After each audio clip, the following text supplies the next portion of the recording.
Akkam nagaa jirtu fayyaa keessanii jecha har'ammoo mata duree faayidaa foon re'ee addatti qabu keessumaa haadholiif daa'immaniif foon garbiraarra foon re'ee addatti faayidaa akkamii qaba kan jedhu qabadhee dhiyaadheen jira. Mee hanga dhumaatti waliin haa ilaallu. Chaanalii kanaaf haaraa taanaan sabiskiraayib gochuun dagatina. Akkasumas laayik sheerii fi yaadni keessan ni fayyada waan ta'eef laayik sheerii koomentii gochuun dagatina. Akka addunyaatti egaa foon re'ee gosa foonii hedduminaan soorataman keessaa isa jalqabaadha. Foon nyaataman keessaa akka foon re'ee addunyaatti hedduminaan bal'inaan nyaatamu jiru jechuudha. Akka addunyaatti namoonni parsantaa 63 ta'an foon re'ee ni nyaatu jedhamee tilmaamama. Kanneen kaan foon hoolaa, foon loonii kanneen akkasii foon hanga foon re'ee baay'inaan addunyaatti hin nyaataman. Haa ta'u malee bakka tokko tokkotti hedduminaan nyaatamuu danda'u. Akka waliigalaatti garuu foon nyaatamu foon re'eedha akka addunyaatti. Foon re'ee egaa akkuma beekamu baay'ee mi'aawa. Haa ta'u malee mi'aa isaan dabalata foon re'ee faayidaawwan fayyaa hedduu qaba. Keessumaa haadholii fi ijoolleef faayidaa hedduu qaba. Faayidaa foon re'ee qabu akka waliigalaatti yoo jalqaba ilaalle daa'immaniif yookaan haadholeef qofa osoo hin ta'in akka waliigalaatti faayidaa foon re'ee qabu keessaa gurguddoon foon re'ee gosti cooma foon re'ee keessatti argamu harki caalu isa miidhaa hin qabnedha. Egaa coomni yookaan faatti kan jennu saturated and unsaturated fat jedhamanii bakka lamatti qoodamu. Foon miidhaa qabu, foon miidhaa hin qabne.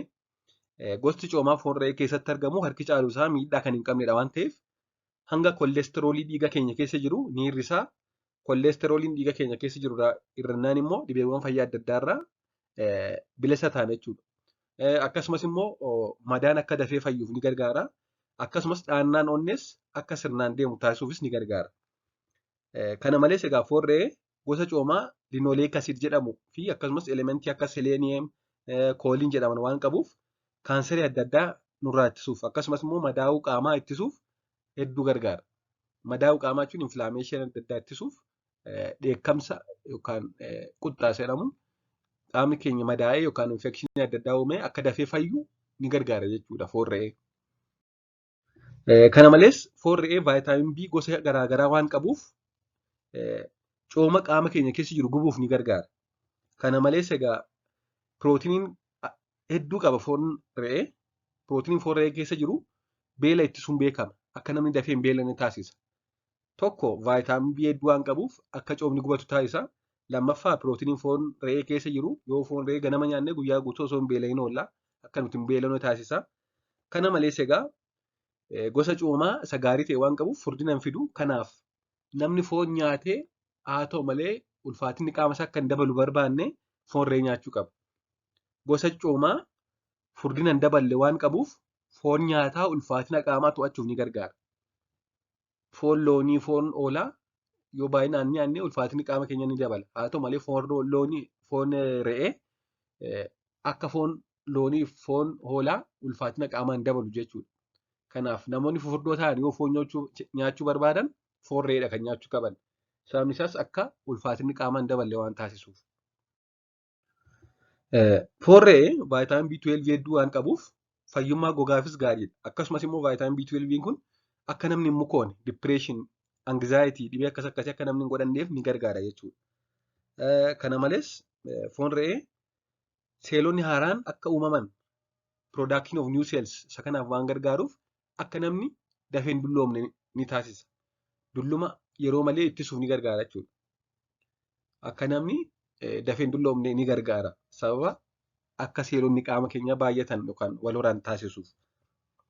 Foon re'ee hanga pootaasiyeemii hedduu fi akkasumas hanga soodiyeemii xiqqoo waan qabuuf dhiibbaa dhiigaa to'achuuf ni gargaara. Namoonni giffiitii yookaan hypertension qaban dhiibbaa dhiigaa ol ka'e maal argachuu qabu? Tokko waan isaan nyaatan soodiyeemii hedduu qabaachuu hin qabu.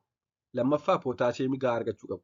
Foon re'ee immoo pootaasiyeemii hedduu qabaa, soodiyeemii xiqqoo qaba. Kanaaf namoota dhibee onnee qabaniif, namoota dhibee hypertension yookaan dhiibbaa dhiigaa qabaniif foon re'ee baay'ee gorfama jechuudha. Akkasumas foon re'ee fayyummaa kalee fi akkasumas dhibee istrookii hir'isuuf ni fayyada.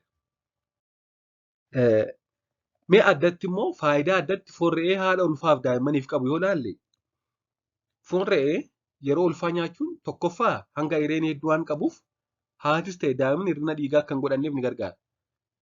Foon keessaa kan akka foon re'ee ayireenii hedduu qabu hin jiru. Foon re'ee giraama 100 keessa ayireenii miligiraama 3 jira. Kun immoo hedduudha jechuudha. Kanaaf hir'ina dhiigaa yookaan hanqina dhiigaa akka hin godhanne haatis daa'imis ni gargaara jechuudha. Foon re'ee yeroo yeroo nyaachuun yeroo ulfaa. Kana malees elementii kaalsheemii hedduu waan qabuuf jabina lafee fi akkasumas jabina ilkaanii kan daa'ima gadameessa keessa jiruu fi akkasumas kan haadha sanaaf illee hedduu ni gargaara. Akkasumas egaa foon re'ee oomeegaa 3 waan jedhamu waan qabuuf oomeegaa 3 immoo akkuma beekamu cimina sammuu daa'immaniif ni gargaara. Akkasumas dhibee ootizimii ittisuufis ni gargaara. Akka daa'imman dhibee ootizimii hin godhanneef. Kana malees foon re'ee fooleetiin kan badhaadhedha. Fooleet kan jedhamu vaayitaamin B9 kan jedhamu fooleetii hedduu waan qabuuf tokko hir'ina dhiigaa sababa hanqina fooleetiin dhufu yeroo ulfaa ni ittisa. Lammaffaa immoo hin cufatiin hafuu lafee dugdaa yookaan meningoomaayilooseel ispaanaa bifidaa kan jedhamu akkasumas immoo akkuma suura irratti argitan kana hin cufatiin hafuu hidhiif laagaa ni ittisa.